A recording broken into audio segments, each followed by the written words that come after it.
ওই কোরআন কত দাম, কত দাম।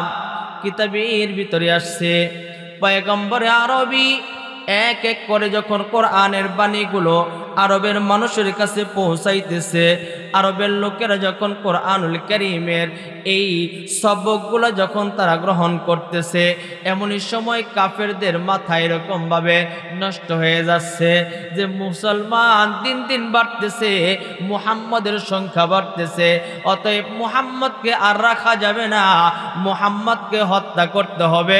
কথা বলেন নাউজুবিল্লাহ। বলেন তো আমার আপনার হায়াতের মালিককে? মুহাম্মদকে মারার জন্য যদি আল্লাহর হুকুম হয় তাহলেই মারতে পারবে, আর যদি আল্লাহর হুকুম না হয় কেউ মারতে পারবে না। কথা বলেন ঠিক কিনা? পয়গম্বরে আরবি মক্কায় কোরআনের দাওয়াত দেয়, এমনই তো অবস্থায় কাফেররা ষড়যন্ত্র করতেছে মুহাম্মদকে মারার জন্য ষড়যন্ত্র। এমনই সময় উতবা, সাইবা, আবু লাহাব, আবু জাহেল সহ সবচাইতে বড় বড় নেতারা সকলেই বসে গেছে মুহাম্মদকে হত্যা করবে। ও মুসলমান ইমানদার, কথাগুলো মনোযোগ দাও। এমনই সময় কথা বলতে বলতে একবার বলে উঠল, যেই ব্যক্তি মুহাম্মদের গর্দান নিয়ে আসতে পারবে তাকে আরবের সবচাইতে দামি ঘোড়ার ভিতরে অথবা দামি উটের ভিতরে 100 উট তাকে দেওয়া হবে। বলেন নাউজুবিল্লাহ। কতগুলা উট? 100। কার গর্দান নিবে? মুহাম্মদ। এমনই সময় হযরতে উমর ইসলাম ধর্ম গ্রহণ করে নাই। হযরতে উমর দাঁড়ায় গেছে, ও আবু জাহেল, আবু লাহাব, ও উতবা, ও সাইবা, আমি প্রস্তুত, মুহাম্মদের গর্দান নিয়ে আসব, 100 উট দিবা তো? ডাক দিয়ে কয়, হ্যাঁ হ্যাঁ 100 উট দিয়ে দিব। তুমি যদি নিয়ে আসতে পারো মুহাম্মদের গর্দান তাহলে 100 উট তোমাকে দেওয়া হবে।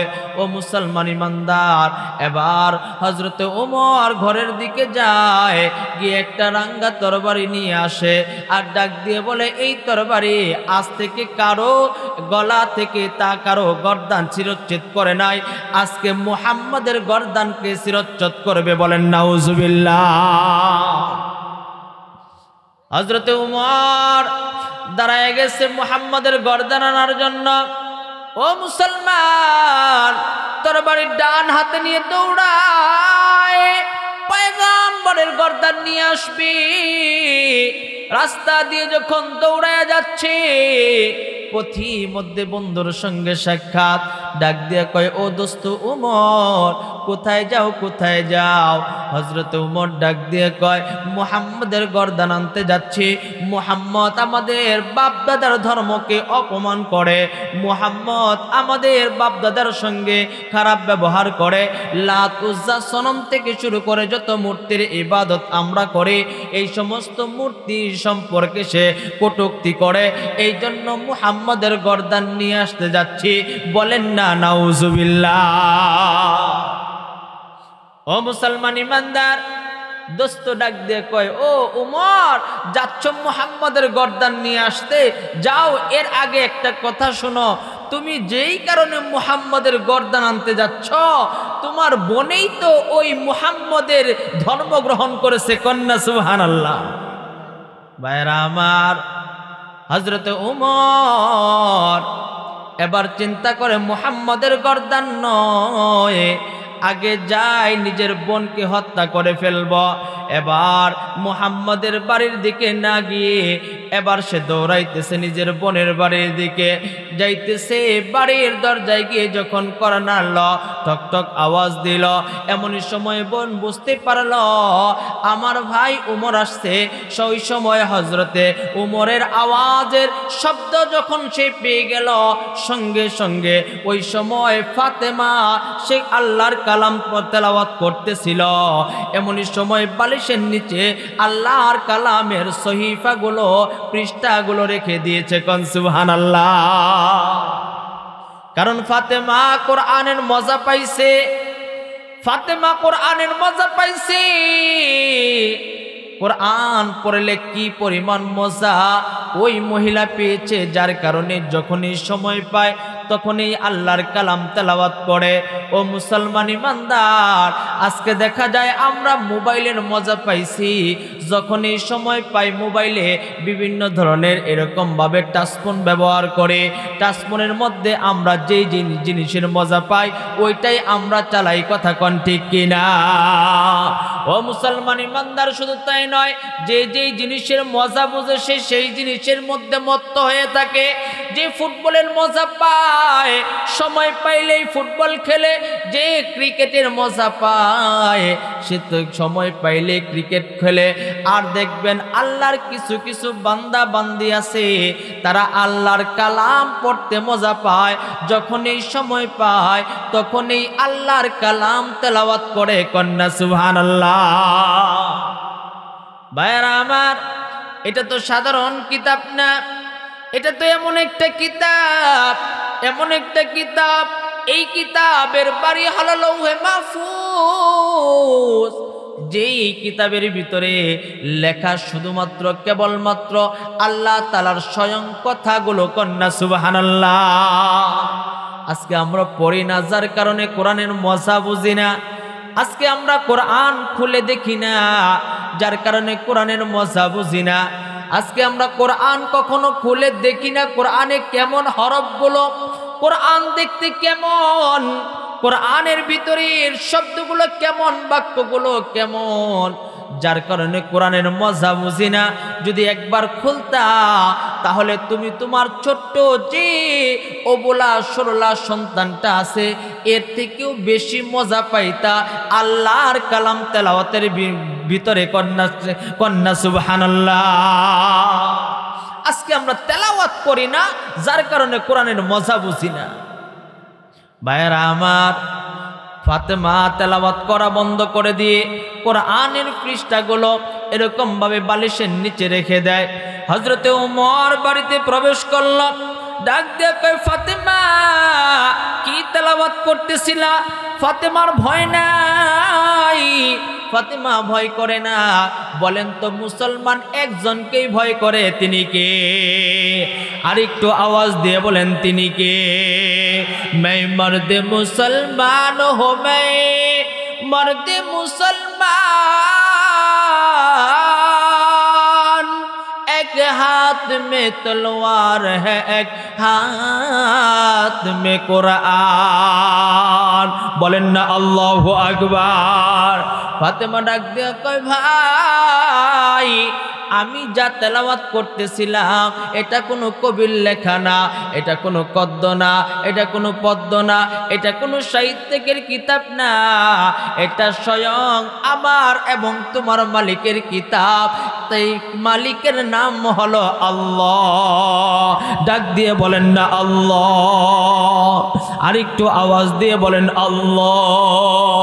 ও মুসলমান, আরেকবার দিল থেকে, অন্তর থেকে, দিলের নিগড়ানো আওয়াজ দিয়ে আরেকবার বলো না আল্লাহ।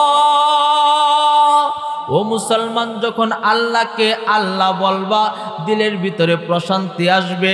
সন্তানকে ডাক দিলে, সন্তানকে যখন আস্তে করে দেখবা, সন্তানের নাম ধরে ডাক দাও, সন্তান কাছে আসতে চায় না।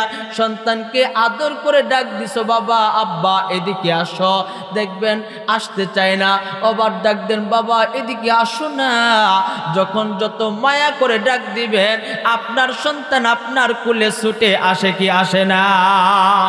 আল্লাহকে যখন, ও মুমিন, ও আল্লাহর গোলাম, যত মায়া করে আল্লাহকে ডাক দিবা, আল্লাহর কাছে কে ছোট কে বড়, কে কালো কে ফর্সা, আল্লাহ এটা দেখে না। আল্লাহ শুধুমাত্র কেবলমাত্র দেখে বান্দার দিল থেকে আমাকে কে কতটুকু কত সুন্দর করে ডাকে। আল্লাহ বান্দার দিলের খবর দেখে, কারণ বান্দার দিল যত বেশি আল্লাহর প্রতি মুতাওয়াজ্জু হয়, আল্লাহ তার প্রতি তত মনোনিবেশ হয়। কোন সুবহানাল্লাহ। এই জন্যই তো কবিতার কবির ভাষায় বলেন, আল্লাহ আল্লাহ क्या मुबारक नाम है, अल्लाह अल्लाह क्या मुबारक नाम है, अल्लाह अल्लाह आशिकों का काम है।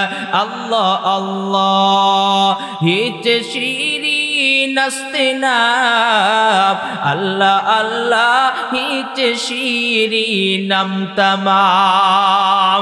बोलें ना मरहबा, আর একটু আওয়াজ দিয়ে বলেন মারহাবা। ও মুসলমান ইমানদার ফাতেমা ডাক দিয়ে কয় ভাইয়া,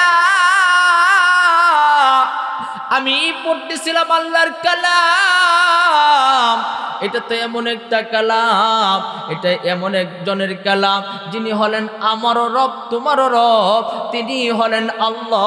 বলেন না সুবহানাল্লাহ। ফাতেমাকে ডাক দিয়ে কয়, ও ফাতেমা আমার সামনে আছো। ফাতেমা যখন হযরতে উমরের কাছাকাছি আসলো, হযরতে উমর রাগে আছে, ফাতেমাকে হাত দিয়ে মারতে শুরু করলো। তলোয়ার দিয়ে আঘাত করে না, হাত দিয়ে আঘাত করতেছে, কারণ এটা তো তার নিজের ছোট বোন। ছোট বোনকে ছোট থেকেই বড় করছে, লালন করছে, পালন করছে, কোলে নিয়েছে, কত চুমু খেয়েছে, আদর করছে, বড় করছে। কারণ নিজের বোনকে শাসন করতে হলে লাঠি তরবারি আঘাত দিয়ে আঘাত করলে বেশি কষ্ট পাবে, এই জন্য হাত দিয়ে আঘাত করতে শুরু করে দিল। ফাতেমা ডাক দিয়ে কয়, ভাইজান শুনো, ইমানের মজা আমি পাইছি, এই ইমান আমি কখনো ছাড়ব না, আমার জীবন দিয়ে দিব, তারপরেও ইমান ছাড়ব না। কোন সুবহানাল্লাহ। কারণ ইমানের মজা তো এমন একটা মজা, এমন একটা মজা। আজকে আপনি লক্ষ্য করে দেখেন, কত উলামায়ে কেরামকে ফাঁসির কাস্টে ঝুলানো হয়েছে, ইমান ছাড়ছেনি। কথা বলেন ছাড়ছে। ও মুসলমান ইমানদার, শুধু তাই নয়, লক্ষ্য করে দেখেন কত উলামায়ে কেরামকে আয়না করে বন্দী করা হয়েছে, কত মানুষ, কত উলামায়ে কেরামকে গুম করা হয়েছে, খুন করা হয়েছে, ফাঁসির কাস্টে ঝুলানো হয়েছে, ইমান নামক দৌলত ছাড়ে নাই। কথা কোন ঠিক কিনা? কারণ ইমানের মজা তো তারা পাইছে। ইমানের মজা এত মজা, এত মজা, কিতাবের ভিতরে আসছে হযরতে খাব্বাব রাদিয়াল্লাহু তাআলা আনহুর বুকের উপরে একটা বিশাল বড় পাথর রাখছে। এরকম ভাবে রাখার পরে ওই পাথরের উপরে কাফের পাড়া দিয়ে শক্ত করে পাড়া দেয়, আর ডাক দিয়ে কয়, ও খাব্বাব, আহাদ শব্দ ভুলে যা, আর তুমি শুধু একবার বলো সনম, তাহলেই তোমাকে ছেড়ে দিব। হযরতে খাব্বাব রাদিয়াল্লাহু তাআলা আনহু ডাক দিয়ে কয়, ও ইহুদি শুনো, আমি খাব্বাবের জীবন দিয়ে দিব, এরপরেও ঈমান ছাড়ব না। কোন সুবহানাল্লাহ। ইশক আশিক, ইশক আশিক কসবো লিল্লাহ বাসে চিজ, बात गोयम यादगी रशाए आशिक, मैं आशिक मौला हो तुझे इश्क निराला, मैं आशिक मौला हो तुझे इश्क निराला, जुमला जहाँ है कि तजल्ली के उजाला। बोलें ना अल्लाहु আকবার। ও মুসলমান ইমানদার, ফাতেমা ডাক দিয়ে কয়, ভাইয়া জীবন দিয়ে দিব, এরপরেও ঈমান ছাড়তে রাজি না। কিতাবের ভিতরে আসছে হযরতে উমর দুই হাত দিয়ে ফাতেমাকে মারতেছে, ও ফাতেমা ঈমান ছাড়ে দে। ফাতেমা কয়, না না ঈমান ছাড়ব না। আবার মারতেছে, ও ফাতেমা ঈমান ছাড়ে দে। ফাতেমা কয়, না না ঈমান ছাড়ব না। এমনই সময় বোন জামাই দৌড়ে আসছে, কান্নার আওয়াজ শুনে, ও ফাতেমা কি হয়েছে? আমিও তো ঈমান নিয়ে আছি। ও ভাইজান, যদি মারতে হয় দুইজনকে একসঙ্গে মেরে ফেলাও, তারপরেও ঈমান ছাড়ব না। কারণ ঈমানদারের যদি ঈমান অবস্থায় মরে মৃত্যু হয়ে যায়, তাহলে তার ঠিকানা কোথায় হয়? কথা কোন কোথায়? একজন ঈমানদারের যদি মওত হয়ে যায়, তাহলে তার ঠিকানা হয়ে যায় জান্নাত। কথা কোন ঠিক কিনা? আর একটু আওয়াজ দিয়ে বলেন ঠিক কিনা? ও মুসলমান ঈমানদার, শুধু তাই নয়, এই জন্য পয়গম্বরে আরবি মুহাম্মাদুর রাসূলুল্লাহ, আওয়াজ দিয়ে বলেন সাল্লাল্লাহু, আওয়াজ দিয়ে বলেন সাল্লাল্লাহু। ওই পয়গম্বরে আরবি জানায়া দিলেন, ও ইমানদার মুসলমান আল্লাহর গোলাম, যদি কারো মওত হয়ে যায় ঈমানের হালতে, অথবা কাউকে যদি মৃত্যুর পেয়ালা গ্রহণ করতে হয়, এই অবস্থায় যদি তার মৃত্যু হয়ে যায়, তাহলে তাকে যদি কেউ শাহাদত করে দেয়, তাহলে তার মৃত্যু হয় না, তাকে শাহাদতের পেয়ালা গ্রহণ করে আল্লাহ তাকে শহীদের মর্যাদা দান করে। কথা বলেন ঠিক কিনা? এই জন্যই তো মুসলমান ইমানদার আমরা বলে থাকি, এই তো কিছুদিন আগের কথা, আমাদের গোটা পৃথিবীর উজ্জ্বল নক্ষত্র যিনি দুনিয়া থেকে চলে গেলেন, আল্লামা সাঈদী, যাকে বলা হয় কোরআনের পাখি। কথা বলেন ঠিক কিনা? আওয়াজ দিয়ে বলেন ঠিক কিনা? তাকে গুম করা হয়েছে, খুন করা হয়েছে। উলামায়ে কেরাম একমত, সমস্ত উলামায়ে কেরাম এই কথা বলতে এক বাক্যে তারা এটা বলেছে, আল্লামা সাঈদী মরে নাই, বরঞ্চ তিনি শহীদ হয়েছে। কথা বলেন ঠিক কিনা? আমরাও বলি আল্লামা সাঈদী মরে নাই, তিনি শহীদ হয়েছেন। কথা বলেন ঠিক কিনা? আল্লামা সাঈদী তুমি মরনি, শহীদ হয়েছ তুমি এটাই জানি। আল্লামা সাঈদী তুমি মরনি, শহীদ হয়েছ তুমি এটাই জানি। শহীদ হয়েছ তুমি এটাই জানি। কথা কোন ঠিক কিনা? কারাগারে কাটালে 13টি বছর। কথা কোন ঠিক কিনা? কত বছর? কথা বলেন কত বছর? আল্লামা সাঈদী 13টি বছর কারাগারে তিনি রুদ্ধ অবস্থায় ছিল, বাতিলের কাছে হার মানে নাই। আজও বাংলার জমিনের ভিতর যদি যত বড়ই দুঃসাহসী মানুষ আসুক না কেন, কিছু মুসলমান কোন বিধর্মীর কাছে, কোন নাস্তিকের হাতে হার মানতে রাজি। কথা বলেন রাজি? ভাইরা আমার, এই জন্য বলতে চাই যে ঈমানওয়ালার ঈমানদারির কারণে আল্লাহর কাছে দাম বেড়ে যায়। কন্যা সুবহানাল্লাহ। ফাতেমা ডাক দিয়ে কয়, ভাইজান মৃত্যু হয়ে যাবে, মৃত্যু হয়ে যাবে, ঈমান নামক দৌলত ছাড়ব না। এমন সময় হযরত উমর ডাক দিয়ে কয়, ও ফাতেমা শুনো শুনো, এটা তো তুমি কার কালাম পড়তেছিলা? ফাতেমা চোখের পানিগুলা মুছতেছে, ডাক দিয়ে কয়, ও ভাইয়া, আমি যেই কালাম পড়তেছিলাম এটা আল্লাহর কালাম। কোন সুবহানাল্লাহ। আল্লাহর কালাম তেলাওয়াত করতেছিলাম। এটার বাড়ি কোথায়? বলতেছে আল্লাহর কালামের বাড়ি হচ্ছে লৌহে মাহফুজ, আল্লাহর কথা। কন্যা সুবহানাল্লাহ।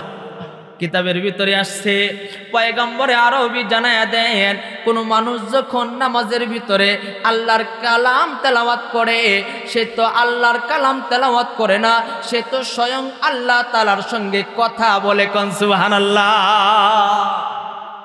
ফাতেমাকে ডাক দিয়ে কয়, ও ফাতেমা, এই কালামটা আমি একটু ধরতে চাই। সুবহানাল্লাহ বলেন।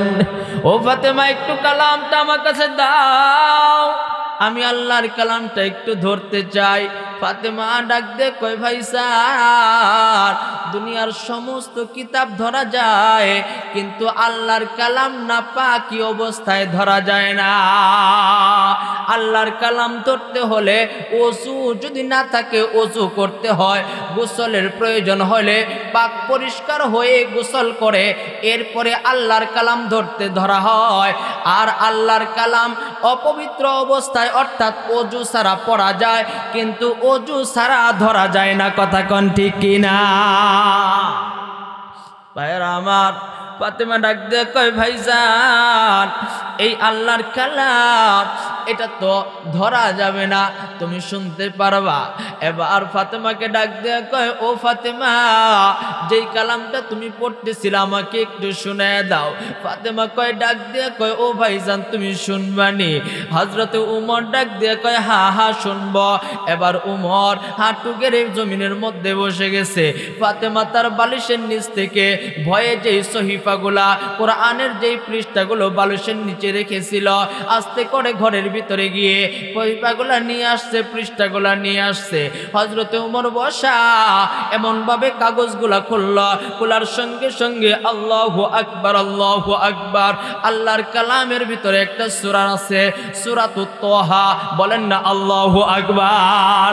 সূরাতুত তাহা, এই সূরা তখন একটা টান দিয়ে যখন বাইর করলো, ফাতেমা তেলাওয়াত করতে লাগলো, বিসমিল্লাহির রহমানির রহিম, তাহা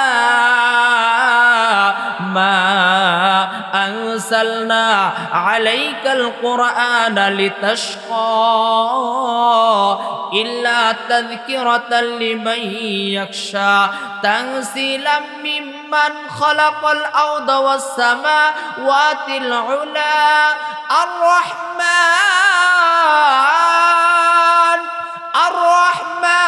আলাল আরশিস সাওয়া। আল্লাহু আকবার। হযরতে ফাতেমা তেলাওয়াত করে, আল্লাহর কালাম দেখে দেখে তেলাওয়াত করে। হযরতে ওমর ইসলাম ধর্ম গ্রহণ করে নাই, চোখের পানিগুলো টপ টপ টপ টপ করে জমিনে পড়তেছে। হযরতে ওমরের পানির অবস্থা দেখে ফাতেমা তেলাওয়াত বন্ধ করে দিল, ডাক দিয়ে কই, ভাইজান আমি তো ঈমান অবস্থায় পড়ি, আমার চোখ থেকে বুঝার কারণে আমার পানি আসে, কিন্তু তুমি তো বিধর্মী, তোমার চোখ থেকে কেন পানি পড়ে? হযরত ওমর ডাক দিয়ে কই, এটা তো এমন কালাম, এমন কালাম, হায়াতে জীবদ্দশায় আমার এই কান অনেক গান শুনছে, আমার এই কান অনেক ধরনের গদ্য শুনছে, পদ্য শুনছে, কিন্তু এরকম কালামের কথা আগে কখনোই শ্রবণ আসে নাই। ও ফাতেমা, নিঃসন্দেহে এটা এমন কালাম, যেই কালাম যে আল্লাহর কালাম, লৌহে মাহফুজের কালাম, লা শাক্কা ফিহি, যেই কালামের ভিতরে কোনো সন্দেহের লেশ মাত্র নাই। কোন সুবহানাল্লাহ। হযরতে ওমর ডাক দিয়ে কয়, ও ফাতেমা, এই কালাম তো অনেক মধুর একটা কালাম, আর একটু তুমি আমাকে একটু শোনাও। ফাতেমা কয়, না না, আর শোনানো যাবে না। এবার হযরতে ওমরের দিলের ভিতরে আরো দরদ সৃষ্টি হয়ে গেছে। ও মুসলমান ইমানদার বোনকে ডাক দিয়ে কয়, ও ফাতেমা, এই কালামটা একটু আমাকে দাও, একটু ধরে। হযরতে ওমর ধরার কথা যখন বলল, ফাতেমা ডাক দিয়ে কয়, ভাইজান এই কালাম শুনতে পারবা, ধরতে পারবা না, কারণ তুমি তো বিধর্মী, তোমার ওযু নাই, তোমার গোসল নাই, অতএব তুমি এটা ধরতে পারবা না। হযরত ওমর চোখের পানি ছেড়ে দিয়ে ডাক দিয়ে কই, বোন দাও না একটু কালামটা, আমি একটু ধরি, এই কালামের ভিতরে তো জাদু আছে, জাদু আছে। হযরতে ফাতেমা ডাক দিয়ে কয়, না না, তুমি যদি এই কালাম ধরতে চাও, তুমি যদি এই কালাম স্পর্শ করতে চাও, তাহলে তুমি ওযু করে আসো, গোসল করে আসো, এছাড়া তুমি এই কালাম ধরতে পারবা না। ও মুসলমান ইমানদার, হযরতে ওমরের দিলের ভিতরে এত আবেগ সৃষ্টি হয়ে গেছে। কিতাবের ভিতরে আসছে, ওই সময় হযরতে ওমর ডাক দিয়ে কয়, তাহলে আমাকে ওযু বানায়া দাও, আমাকে গোসল করায়া দাও, এরপরে আমি কালাম ধরতে চাই। হযরতে ওমরের দিলের ভিতরে এত আবেগ, এত স্পৃহা সৃষ্টি হয়ে গেছে, হযরতে ওমর আল্লাহর কালাম ধরতে চায়। আজকে আমরা মুসলমান, বাবার কাছ থেকে ইসলাম পাইছি, মায়ের কাছ থেকে ইসলাম পাইছি, দাদার কাছ থেকে ইসলাম পাইছি, নিজে ইসলামের সমস্ত কিছু জানি, জানার পরেও দেখা যায়, মানার পরেও দেখা যায় আল্লাহর কালামকে ধরি না, এরকম মানুষ মুসলমান আছে কি না? ও মুসলমান ইমানদার, কিতাবের ভিতরে আসছে তিনটি বস্তু দুনিয়াতে এমন আছে, যে তিনটি বস্তুর দিকে যদি কোনো মুসলমান সে তার আবেগ দিয়ে, দরদ দিয়ে, মুহাব্বত দিয়ে যদি তাকায়া থাকে, আল্লাহ তাআলা যতক্ষণ পর্যন্ত সে তাকায়া থাকবে, ততক্ষণ পর্যন্ত আল্লাহ তাআলা তার প্রতি নফল ইবাদতের সওয়াব লিখতেই থাকে। কোন সুবহানাল্লাহ। তার মধ্যে এক নম্বর হলো কোরআন। আপনি যতক্ষণ কোরআনের দিকে তাকায়া থাকবেন, যতক্ষণ পর্যন্ত স্পর্শ করবেন পড়তে পারেন না। ও আল্লাহর গোলাম, তুমি পড়তে পারো না, তারপরেও যদি আল্লাহর কালামকে ধরার জন্য ওযু করলা, আল্লাহর কালামকে তুমি বাড়িতে রেহাল হোক বালিশ হোক উপরে রেখে একটু সম্মানী জায়গায় রেখে তুমি এরকম ভাবে ধরতেছ, দেখতেছ আল্লাহর কালামটা কেমন, আল্লাহর কালামের হরফগুলো কেমন, আল্লাহর কালামের হরফগুলো কেমন, প্রত্যেকটা লেখাগুলো কেমন, কিভাবে আল্লাহ শুরু করেছে কিভাবে শেষ করেছে, তুমি যতক্ষণ পর্যন্ত তাকায়া থাকবা, দেখবা, ধরবা, এরকম ভাবে এটা নিয়ে চিন্তা ফিকির করবা। আমার কথা নয়, পয়গম্বর বলেন ততক্ষণ তোমার আমল নামায় আল্লাহ তাআলা নফল ইবাদতের সওয়াব দান করবে। কোন সুবহানাল্লাহ। নাম্বার 2, কাউকে যদি আল্লাহ তাআলা মক্কা মদিনা যাওয়ার মতো সুযোগ করে দেয়, আপনি যত দূরে থাকেন না কেন, অত দূর থেকে কাবা ঘরকে যতক্ষণ আপনার নজরে দেখা যায়, যতক্ষণ আপনি তাকায় থাকবেন, ততক্ষণ পর্যন্ত আপনার আমল নামায় আল্লাহ তাআলা নফল ইবাদতের সওয়াব দান করবে। কোন সুবহানাল্লাহ।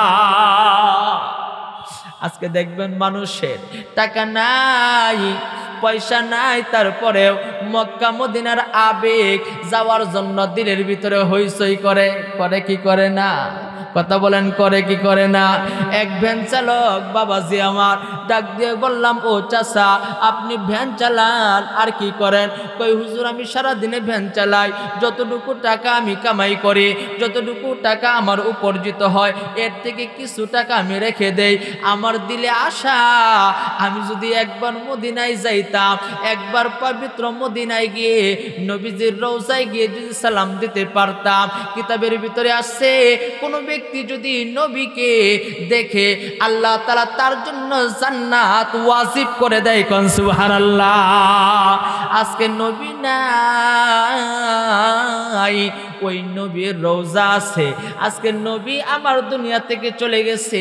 পয়গম্বরে আরবি বলেন, কোন ব্যক্তি যদি আমার রওজাতে গিয়ে সালাম দিল, সে যেন স্বয়ং আমাকে সরাসরি সালাম দিল। কোন সুবহানাল্লাহ।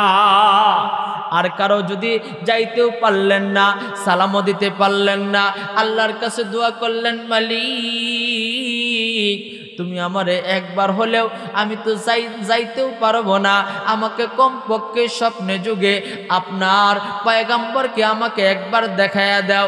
এই নিয়ত করে আপনি ঘুমাইছেন, আল্লাহর পয়গম্বর যদি আপনাকে স্বপ্নে যুগে একবার দেখার মতো সুযোগ করে দেয়, স্বপ্নে যুগে দেখলেও আল্লাহ তাআলা আপনার জন্য জান্নাতকে ওয়াজিব করে দিবে। কোন সুবহানাল্লাহ। ওই মদিনায় যাওয়ার ইচ্ছা আছে কি নাই? কথা বলেন, আছে কি নাই? ও মদিনার মাটি রে, সকল সুখ বুঝি তোর কপালে। ও মদিনার মাটি রে,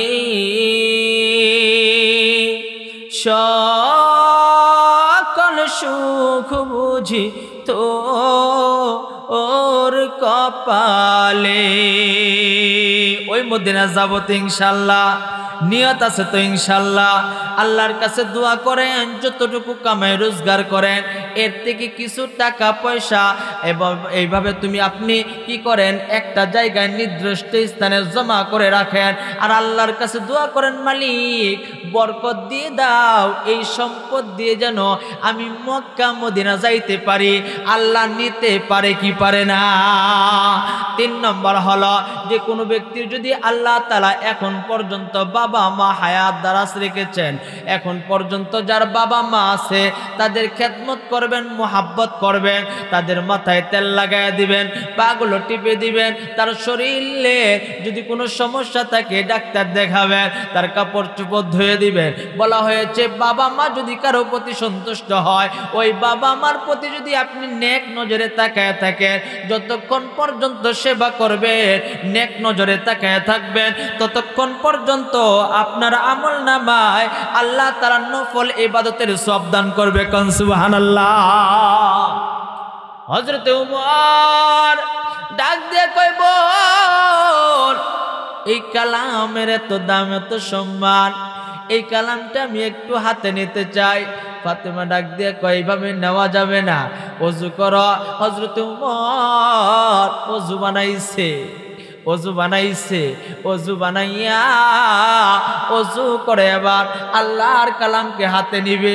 ও মুসলমান ইমানদার, মাঝে একটা কথা মনে আসলো, কোন ব্যক্তি যদি ওযুর সহিত থাকে, যতক্ষণ সে চলবে ফিরবে, তার কাছে যত ফেরেশতারা আসে, তার কাদের সমস্ত ফেরেশতারা তার জন্য মাগফিরাতের দোয়া করে। কোন সুবহানাল্লাহ।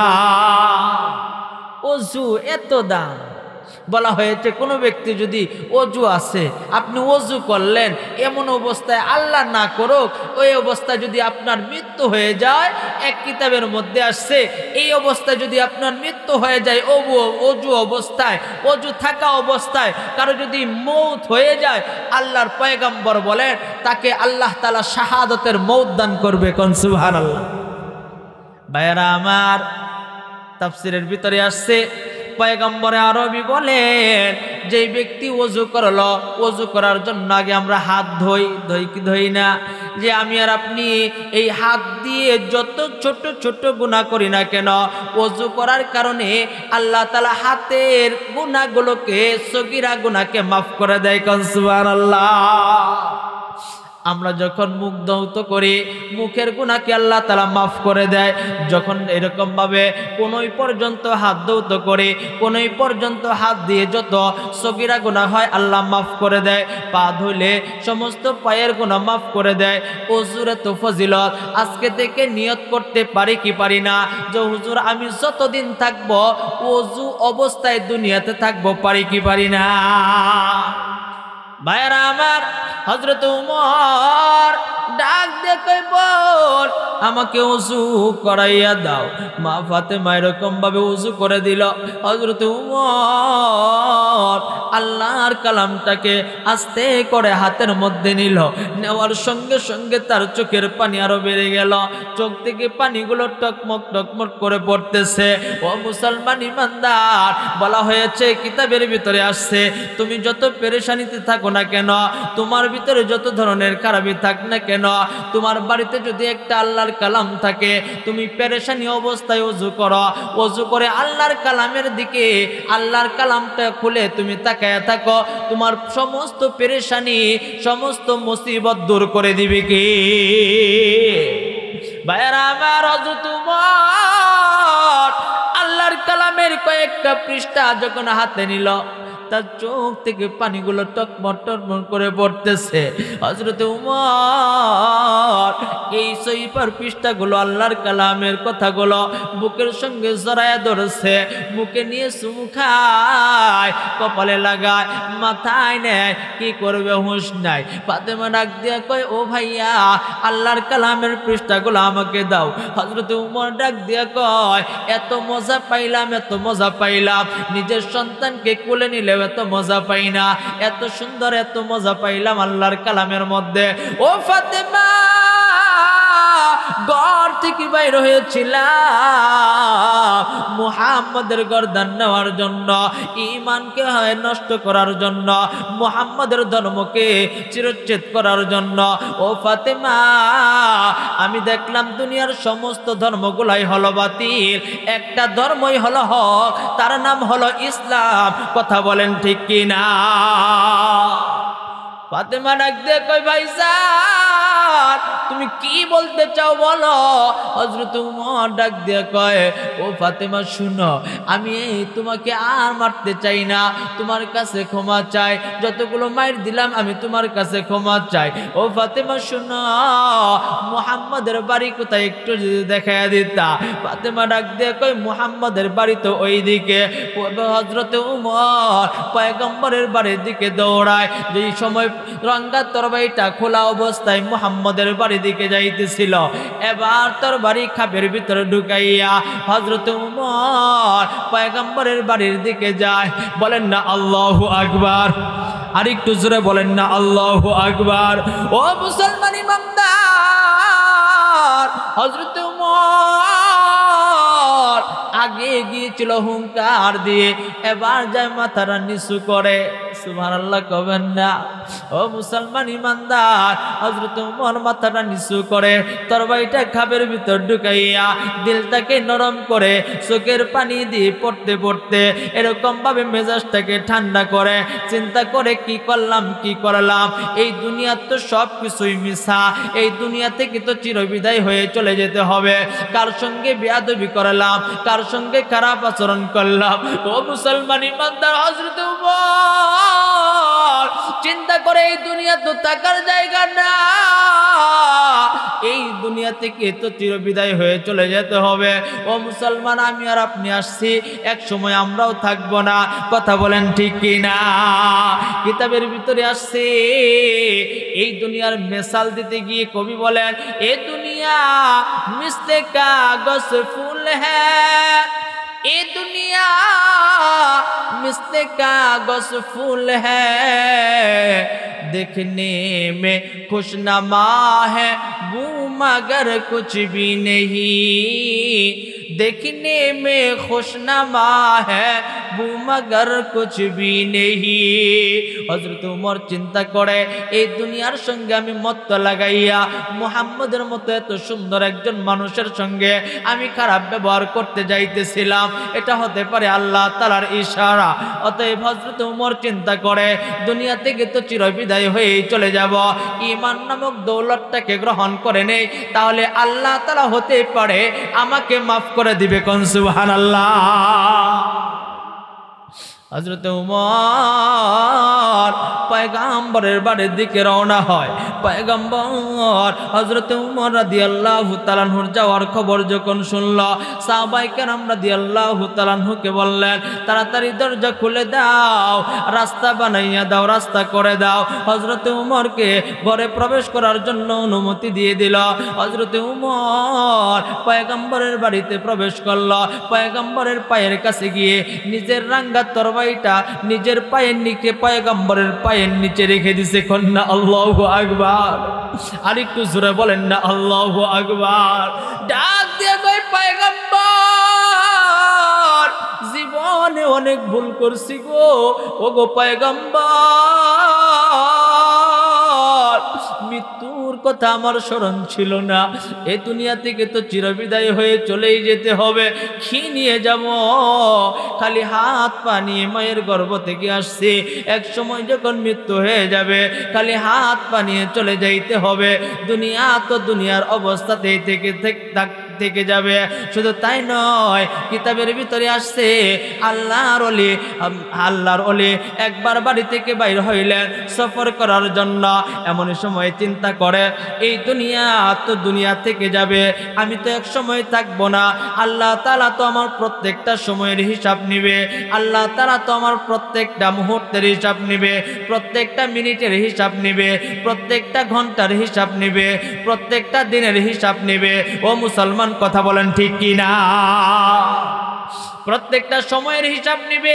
আল্লাহর ওলি জামানার কবি আল্লামা রুমি রাহমাতুল্লাহি আলাইহি কিতাবের ভিতরে তিনি লিখতেছেন, আল্লাহর ওলি ঘর থেকে বাইর হলেন, এমনই সময় প্রত্যেকটা পা ফালায় আর আল্লাহ তাআলার জিকির করে। কোন সুবহানাল্লাহ। আল্লাহর ওলি জিকির করতে করতে একটি নির্দিষ্ট স্থান থেকে অন্য স্থানে সফর করবে, ভ্রমণ করবে, এই জন্য ঘর থেকে বাইর হয়েছে। ঘর থেকে বাইর হয়ে এমনই তো অবস্থায় সফর যে করবে, ট্রেন স্টেশনে গেছে, গিয়ে দেখে ট্রেন এখনো আসে নাই। আল্লাহর ওলি ট্রেন স্টেশনে বসে আছে, কখন ট্রেন আসবে? আল্লাহর ওলি বসে আছে, কিন্তু তিনার জবান কিন্তু বসে নাই।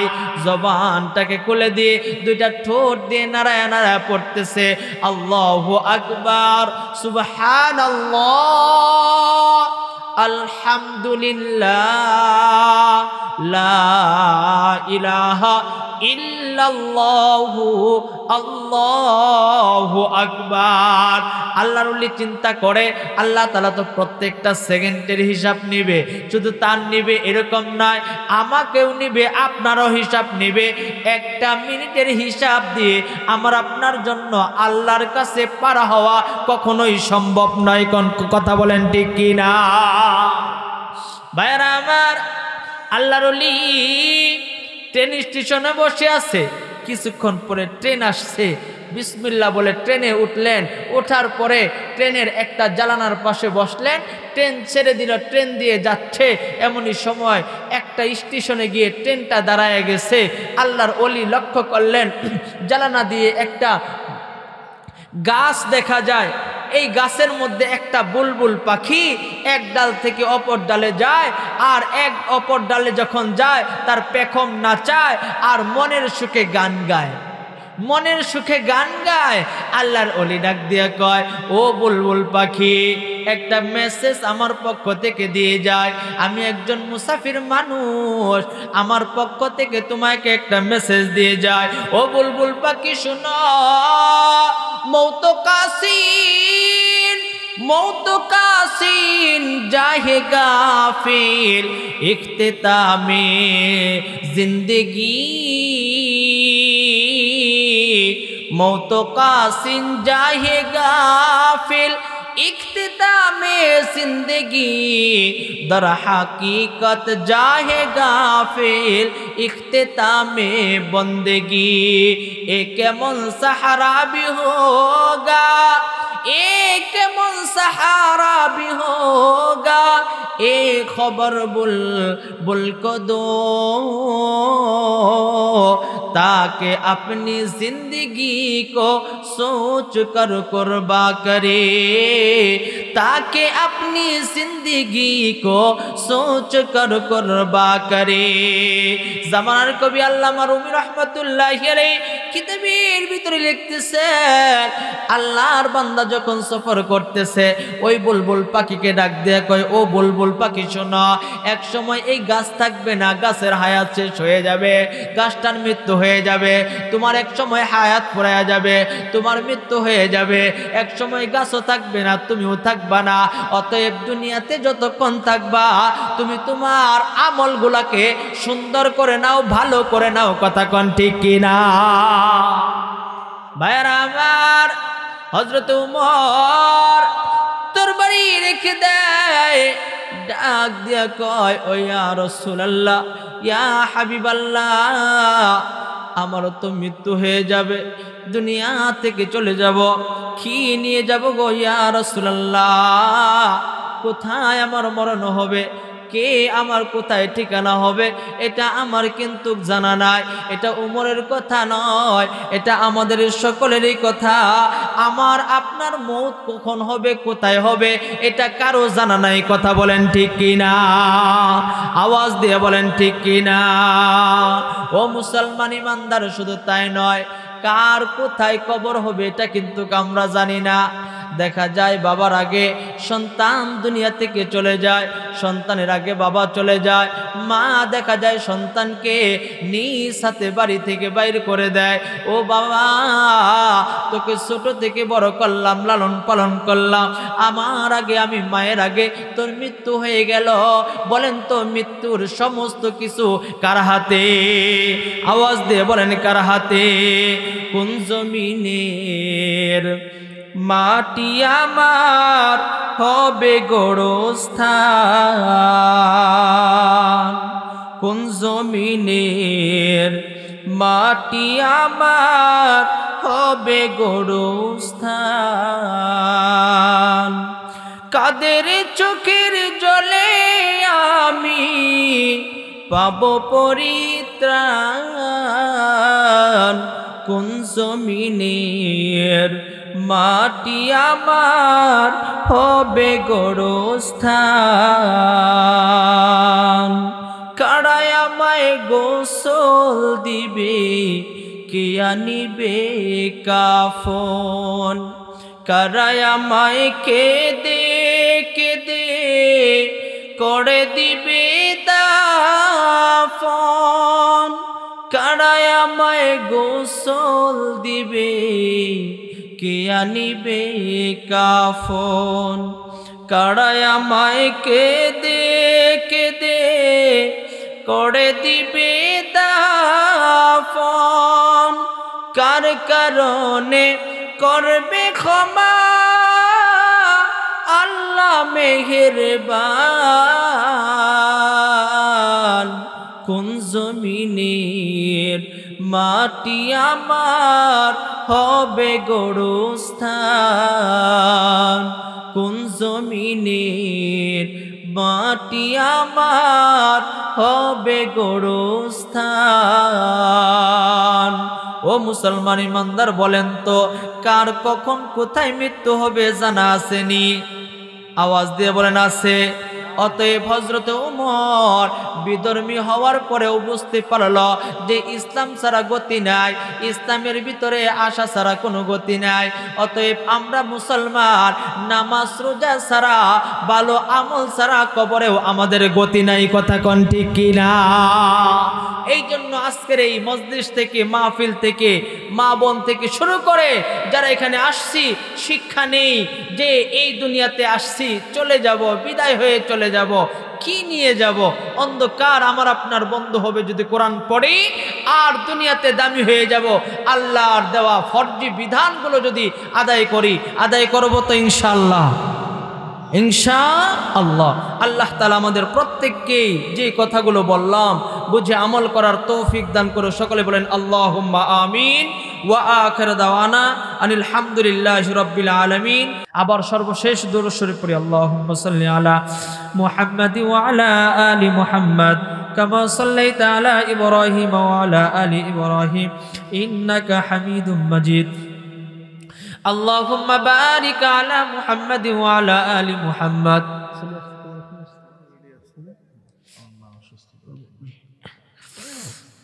على إبراهيم وعلى آل إبراهيم إنك حميد مجيد. اللهم آمين. ربنا ظلمنا أنفسنا وإن لم تغفر لنا وترحمنا لنكونن من الخاسرين.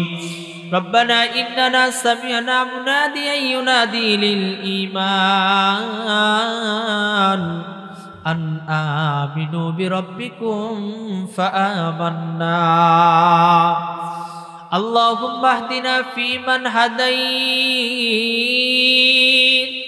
وعافنا فيمن أعطيت وتولنا فيمن توليت.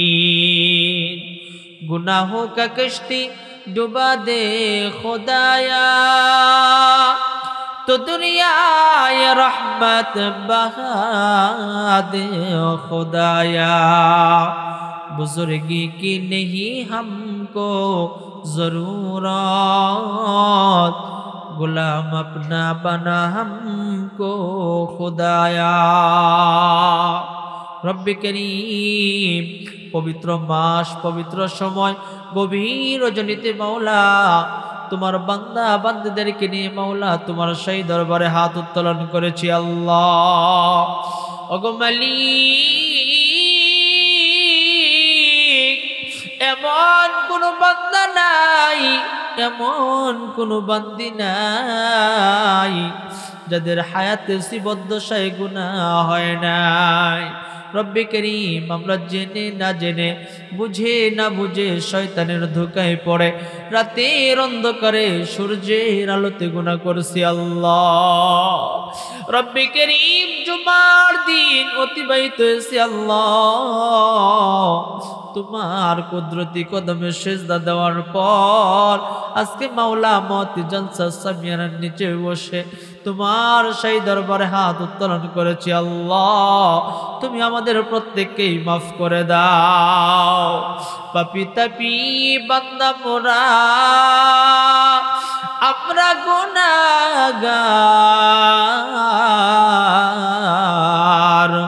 সবাই মিলে ফরিয়াদ জানাই তোমারি দরবার।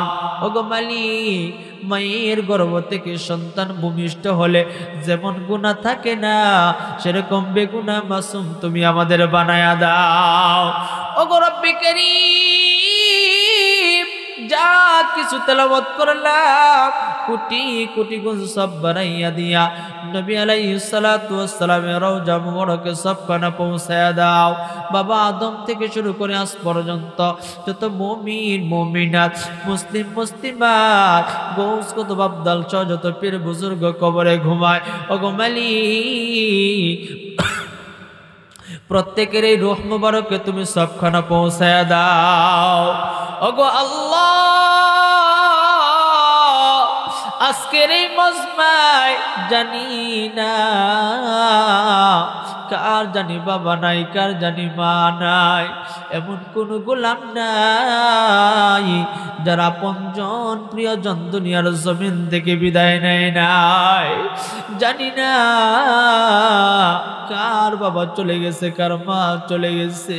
ওগো আল্লাহ সন্তান হয়ে বাবার জন্য মায়ের জন্য হাত উঠাইছে, ওগো আল্লাহ পিতামাতার কবরগুলোকে জান্নাতের বাগান বানায়া দাও।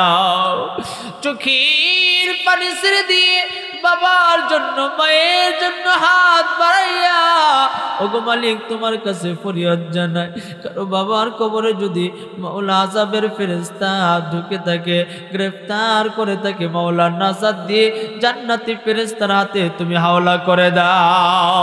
ওগো মালিক আজকের এই মজমার ভিতরে অনেক বাবা আছে সন্তানের লাশ নিয়ে কবরে নামাইছে গো আল্লাহ, অনেক মা আছে সন্তানকে সাজাইয়া 3.5 হাত গর্তের মধ্যে যাওয়ার জন্য সাদা কাফনের কাফন দিয়ে প্যাকেট করে চকলেটের মধ্যে প্যাকেট করে পাঠায় দিছে আল্লাহ। ওগো মালিক ওই সন্তানদেরকে তুমি মাফ করে দাও। ওগো রব্বে কারীম গোটা জাহানের ভিতরে যত মুমিন মুমিনাত কবরবাসী হয়েছে প্রত্যেককে তুমি মাফ করে দাও, প্রত্যেকের আযাবকে তুমি মওকুফ করে দাও। ওগো মালিক খাস করে মেহেরবানি করে আল্লাহ অত্র এলাকার সমস্ত গোরস্থানকে তুমি মাফ করে দাও, প্রত্যেকটা কবরকে মাফ করে দাও, প্রত্যেকটা মানুষকে তুমি মাফ করে দাও। ওগো আল্লাহ এই এলাকার জন্য মাওলা সবচাইতে তোমার ইবাদত করার জন্য সবচাইতে যে জিনিসটা জরুরি তা হলো একটা মসজিদের প্রয়োজন, তোমার ঘরের প্রয়োজন। ওগো আল্লাহ তোমার গায়ব থেকে মাওলা তোমার পক্ষ থেকে তোমার একটা ঘর বানানোর মতো এরকম একটা তোমার গোলামকে পাঠায়া দাও। ওগো রব্বে কারীম আজকের এই মাহফিলকে কবুল করে নাও। মাহফিলে যারা আমার পূর্বে আলোচনা করেছেন খাস করে মেহেরবানি করে আল্লাহ অত্র এলাকার সুনামধন্য আলেমে দ্বীন হাফেজ মাওলানা আরিফুল ইসলাম সহ যারা আলোচনা করেছেন মাওলা সবাইকে কবুল এবং মঞ্জুর করে নাও।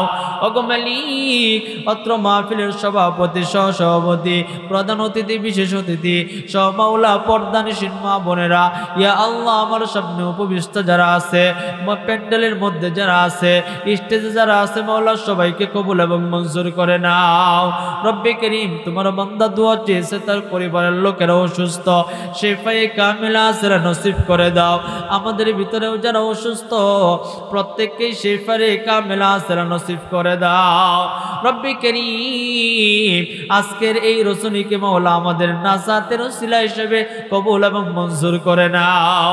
রব্বে কারীম যতটুকু আলোচনা করলাম হযরত উমরকে তুমি যেরকম হেদায়েত দান করেছো আল্লাহ আমাদেরকেও মাওলা দ্বীনের জন্য খাদেম হিসেবে কবুল করে নাও। অন্ধকার কবরে যেদিন মাওলা চলে যাব ওই সময় যাওয়ার পূর্বে ঈমান আমল সহি করার তৌফিক দান করে দাও। আল্লাহুম্মা তাকাব্বাল মিন্না ইন্নাকা আনতাস সামিউল আলিম ওয়া তুব আলাইনা ইন্নাকা আনতাত তাওয়াবুর রহিম। রব্বানা ইন্নানা সামি'না মুনাদিয়ান ইউনাদি লিল ঈমান আন আমিনু বিরাব্বিকুম ফাআমান্না। রব্বে কারীম পরিশেষে তোমার সেই দরবারে ফরিয়াদ জানাই, জানি পৃথিবীতে থাকার জন্য আসি নাই, কোন দিন জানি কার কাছে কোন হালতে আজরাইল চলে আসে মাওলা এটা আমাদের জানা নাই। যেদিন আজরাইল চলে আসবে, আজরাইল যেদিন মাওলা জান কবজ করার জন্য সামনে এসে দাঁড়ায় যাবে, আল্লাহ কাফের বেঈমান মুশরিকের মতো মওত দিও না গো আল্লাহ। ওই দিন যেন মাওলা ইয়া আল্লাহ আমরা কালেমার সহিত মৃত্যুবরণ করতে পারি, সেই তৌফিক তুমি দান করে দাও।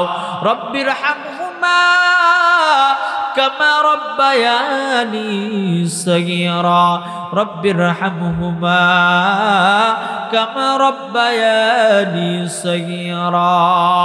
সুবহান রাব্বিকা রব্বিল ইজ্জাতি আম্মা ইয়াসিফুন ওয়া সালামুন আলাল মুরসালিন। আমিন আমিন আমিন। ওয়া হাক্কি লা ইলাহা ইল্লাল্লাহু মুহাম্মাদুর রাসূলুল্লাহ।